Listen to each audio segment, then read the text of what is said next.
Good evening, everybody. It's John Caponi here from J7 Communications. I've got with me Paul Grainger, the CEO of Complyport. Paul, I just wanted you to kind of speak to me directly about the news that the UK government has now come to a agreement in sorts with the European Union on trade, but has excluded financial services. So I really wanted you to give me your advice that you're going to be sending out to clients, and what should Complyport's clients be prepared for, with this no deal situation for financial services? Well, this is an interesting one, John. Effectively, we knew right from the days before the Brexit referendum that the chances of a financial services deal being included in any trade agreement were extremely remote. And that's because financial services are not normally covered within trade agreements. Mm-hmm. All our recent experience shows that it's only the macro infrastructure for wholesale markets. So for cross-border payments, cross-border securities and derivatives, trades and settlements that are normally included at that level. So we really weren't expecting any detail on that. In practical terms, that message has also been reinforced by the FCA over the last number of months too. And really, we would say that what it implies for our clients, and certainly what we've been advising them so far and will continue to advise, is that the old access to the single financial services market has ended. There will be no equivalent to that going forward for the vast majority of UK firms doing business within the European Union or the European Economic Area.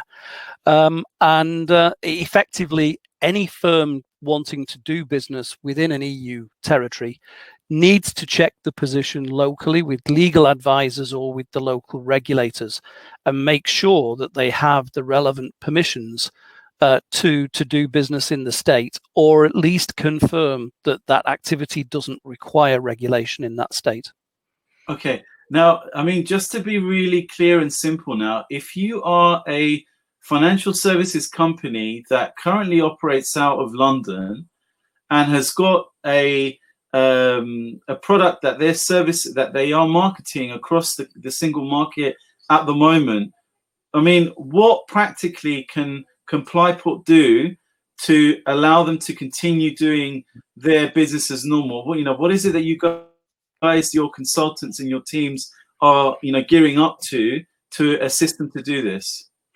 Well, the first thing we can do, of course, is to understand the client and help them to understand how what they want to do, or maybe what they previously did do, will be affected by effectively the state of Brexit in the country in which they want to operate. And there are some differences between countries. Certain countries take a more harsh view of certain areas of the market than others. Some countries have local carve-outs within their domestic legislation or regulations. And that means that the practical application can differ from territory to territory. Now, we help clients also very practically in that if they haven't already been able or are unwilling or don't know how to check out those details, we can help them to find out what the local regulatory regimes are, what that means for the firm wanting to do business in a certain way in certain markets in those countries. Now, for certain other clients where they've got the ability or the capability to be able to think about replicating their business model in another European jurisdiction, we might be able to help them to get regulated locally. And if they're regulated within an EU member state or EEA state, then they may be eligible to exercise passports from that new state into other states. So rather than having to apply for, anything between 3 or 4 or maybe 20 odd different regulators, it may be that they go to one other jurisdiction, apply to that regulator, but then from that new jurisdiction are able to passport into the rest of the European Economic Area. So there are some very practical things we can help with. We can certainly help clients to understand the nature of the problem. And indeed, at the moment, I would guess I'm probably dealing with 3 or 4, sometimes half a dozen calls or consultations a week, dealing with some of these very practical issues around Brexit right now.